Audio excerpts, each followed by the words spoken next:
తెలంగాణ జాతిపిత రాష్ట్ర సాధకుడు మాజీ ముఖ్యమంత్రి కేసీఆర్ ను సమాజం ముందు చులకనగా చూపించేందుకు ముఖ్యమంత్రి రేవంత్ రెడ్డి కుట్రలు చేస్తున్నారని మంత్రి మాజీ శాసనసభ్యులు పుట్ట మధుకర్ తీవ్ర ఆరోపణలు చేశారు. రాజకీయ కక్ష సాధింపులో భాగంగా కేసీఆర్ కు అక్రమంగా సిట్ నోటీసులు జారీ చేయడాన్ని ఆయన ఖండించారు. పెద్దపల్లి జిల్లా మంతని పట్టణంలోని పుట్ట మధుకర్ ఆధ్వర్యంలో జరిగిన సమావేశంలో ఆయన మాట్లాడారు. కేసీఆర్ ఆనాడు సోనియా గాంధీ మెడలు వంచి తెలంగాణ రాష్ట్రాన్ని సాధించారని, 10 ఏళ్ల పాలనలో రాష్ట్రాన్ని అన్ని రంగాల్లో అగ్రగామిగా నిలిపిన గొప్ప నాయకుడిని కొనియాడారు. తెలంగాణ ఉద్యమ పటిమ తెలియని రేవంత్ రెడ్డి ఆంధ్ర వాళ్లకు తొత్తుగా మారి రాజకీయాలు చేస్తున్నారని విమర్శించారు.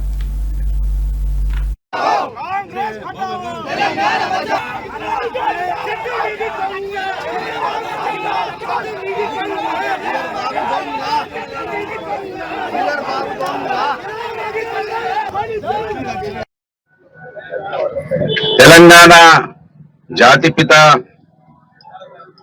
పెద్దలు మాజీ ముఖ్యమంత్రి వర్యులు తెలంగాణ సాధకులు కేసీఆర్ గారిని తెలంగాణ సమాజం ముందట చులకనగా చూపించేటువంటి ఒక కుటిల నీతికి నిరసనగా కాంగ్రెస్ పార్టీ రేవంత్ రెడ్డి గారి ప్రభుత్వం, రేవంత్ రెడ్డి సంచులు మోసుడు, ఆంధ్ర వాళ్ళ చెప్పులు దుడుచుడు, ఆంధ్ర వాళ్ళ తొత్తుగా ఉన్నటువంటి రేవంత్ రెడ్డికి తెలంగాణ ఉద్యమం గురించి, తెలంగాణ పోరాట పటిమ గురించి, తెలంగాణ యావ తెలవని దుర్మార్గుడు రేవంత్ రెడ్డి ఇవాళ కేసీఆర్ గారికి నోటీసులు ఇచ్చి, నువ్వు ఓట్లకు నోటుతోటి దొరికిపోయిన దొంగలాగా కేసీఆర్ గారిని చిన్నగా చూపించే ఏదైతే నువ్వు ప్రయత్నం చేస్తా ఉన్నావో ఇవాళ యావత్ తెలంగాణ సమాజానికి అర్థమైపోయింది,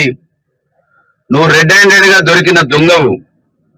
కానీ ఇక్కడ ఎవరి మీద నువ్వు అభియోగాలు మోపి ఏదో ఒక నింద మోపి దాన్ని మీద బతకాలని చూసే నీ నీచ మరి ఆలోచనకి యావత్ తెలంగాణ సమాజం, తెలుగు తెలిసిన వాళ్ళందరూ కూడా కాంగ్రెస్ ప్రభుత్వం నీతిని ఈ కంప్యూటర్ యుగంలో ఎప్పుడో 20 సంవత్సరాల కిందనో 30 సంవత్సరాల కిందనో కాంగ్రెస్ కి ఇట్లుంటదని అనుకున్న వాళ్ళు ఇవాళ ఓటొచ్చే పిల్లలకు కూడా కాంగ్రెస్ నీతిని చూపించిన దుర్మార్గుడు రేవంత్ రెడ్డి గారు.